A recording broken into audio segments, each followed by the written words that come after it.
to infinity and beyond. I'm Roger and James here from the DisKingdom Gaming Show. On this episode, we're going to be talking about kind of early access to video games, kind of more generally about deluxe editions and scene passes and EA access, and this kind of trend that's been kind of coming on and betas and stuff of games, of us gamers, kind of the companies giving it to us early as a bonus for paying up a lot of money for it.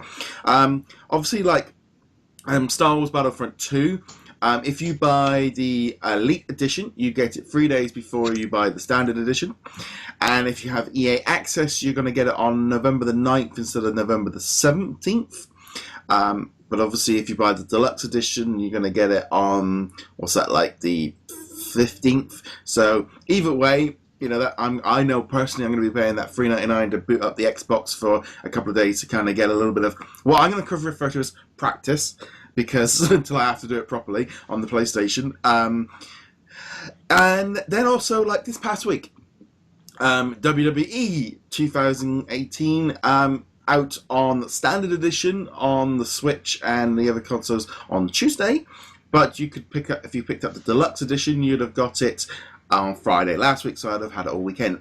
I was annoyed because, to be honest, had the Deluxe Edition been on the Switch, I would have had it because I'm buying the Season Pass anyway, so that's kind of an annoyance. But other games, Need for Speed game is going to get 3 days access early. You've also got the FIFA game had access if you got the Deluxe Edition with the Season Pass a few days early. Obviously, Star Wars Battlefront beta, if you pre-ordered the game, you got the beta 3 days before everybody else. Kind of a growing trend of kind of giving deluxe editions and the people that put down the big pre-orders early access to the game, which I'm not entirely I don't think it's a great idea. From my perspective, I don't really have any problem with it in theory. The problem I would have if it's the only thing that you get by spending extra money. Yeah. So, like, say you had two editions of Battlefront 2. You had a $60 version and an $80 version, and the only difference between the two was that one of them started a week before the other. That would be a serious problem. But from my perspective, you know, you had the $60 edition, you have the $70 edition, you have the $90 or $100 edition, and each of them has additional items, and then the early access is tacked on top of that. It's slippery slope, definitely, but in addition to other bonuses, I'm just like, you know what, if you want to spend $100 on a game so you can play it for a week before anyone else can, all right. I think it does create a certain amount of unfair advantage when you're talking about games that have strong progression systems. And who knows how the progression system in Star Wars Battlefront is going to work at this point. But, yeah, there's that early advantage kind of thing. But, you know what, if people are willing to spend the money on it, I don't consider it. But I'm also not a competitive gamer. No. So I mean, I find like I think 3 days in some ways doesn't quite feel long enough to make it worth it. 3 days is a little bit tight. It's like the only issue, like for example, like this past week was like the WWE game. The Deluxe Edition came out on the Friday, but there's been no reviews. As of time of you watching this, as a time for us recording, I'm expecting the embargo to be today.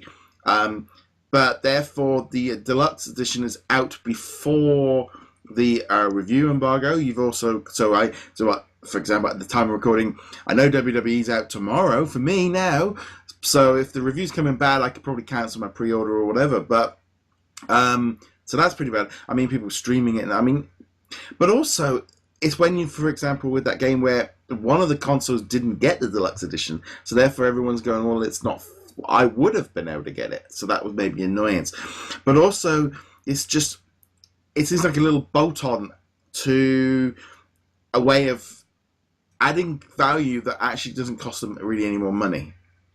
Yeah, that's one of the things. And as we've talked about in previous episodes, I think even last week, companies right now are scrambling for ways to find additional revenue sources on these video games. Early access is a pretty easy one to deal with. EA, has a pretty sweet deal with the whole Origin EA access thing going on, and obviously they're trying to figure out other ways to make that work for them. The question that always comes to my mind, of course, is, if if the game is available at early access, then why not just make the game available? Yeah. I think EA are in a slightly odd speaker because of, like, obviously FIFA, Need for Speed, and Battlefront are all EA games, and I do wonder if because I almost feel like they have a release date, and then they go like 3 weeks before that and go, well, that's actually when the game has to be done because we're going to put it onto our EA Access system so we can get more sales that way. I don't know. It's a bit of an odd one. It's on one hand, it's a great thing, but you know. I don't know. It's like a slippery slope. It's like, you know, trying to get people to buy deluxe editions and the premium editions and stuff like this, which sometimes I'm fine with established franchises because, you know, it's, say for example WWE. I know that I'm going to buy all the DLC. Battlefront. You know, I brought I had the version with the season pass last time.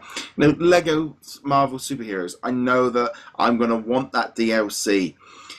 But for example, Zelda would have been a prime example of, I was going into that game completely blind. I'd not really played Zelda much before.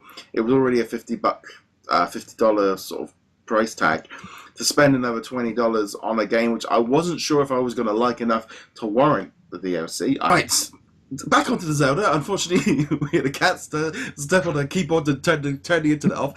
So like I said, the Zelda was something I didn't know about. So this is the issue with DLC. You don't sometimes know. So it's a bit of an odd one. Like you say, it's a slippery slope, and I'm not sure. It's great if you are like Star Wars Battlefront. I am going to buy a deluxe edition. Yay, 3 days early. But I've also been on the other side of, I want to play it, but I can't buy that edition. I have to wait and everyone's playing it. So literally within a space of a month, I'm feeling the worst of it and the best of it. Well, obviously it's a big deal if you literally cannot get the early access. That's a problem. Although that's a Switch unique problem at the moment. I think that'll be less of a problem as time goes on because Switch is now established as a console, so everyone's going to get involved with that. As I've mentioned in the past, I don't personally buy deluxe editions. The one exception I'll have with that is the Lego games because they have proven that their season pass is worth it. So I might as well just get it up front. I'm going to get it for the Switch. They are releasing the deluxe edition for the Switch, at least here in the States. I don't know if it's across the pond or not. There is. We have got a week or 2 week delay for the Switch. It's coming out like 1st of December where the other game's coming out.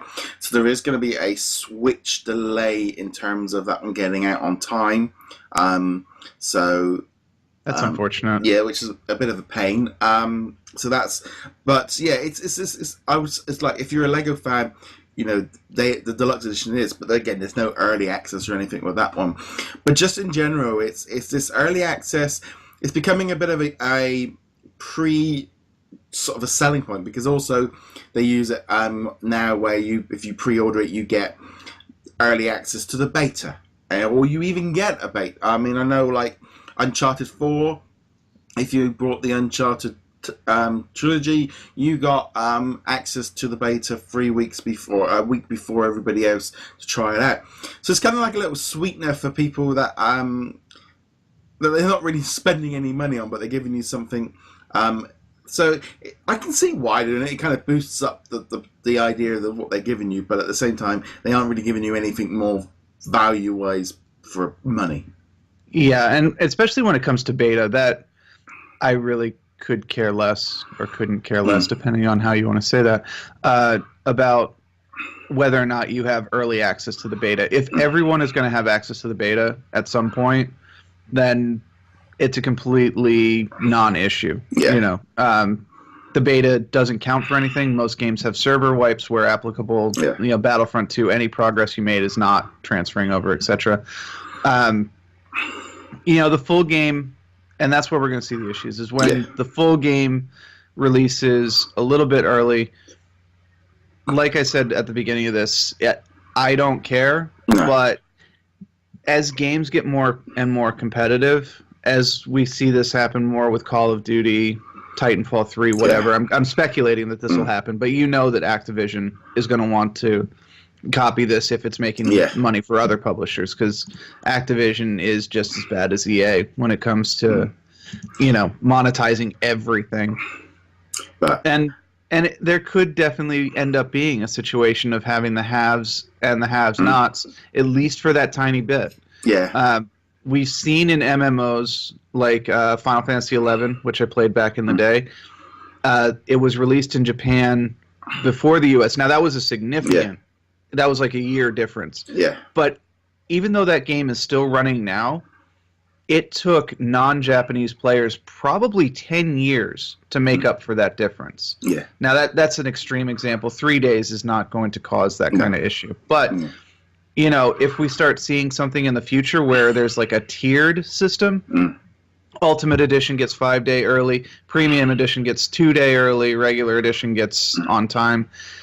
It could definitely be a problem down the road, and I don't really trust the publishers to not take advantage of this. Well, it's very much along the lines of them trying to push the price up and trying to push people onto premium format.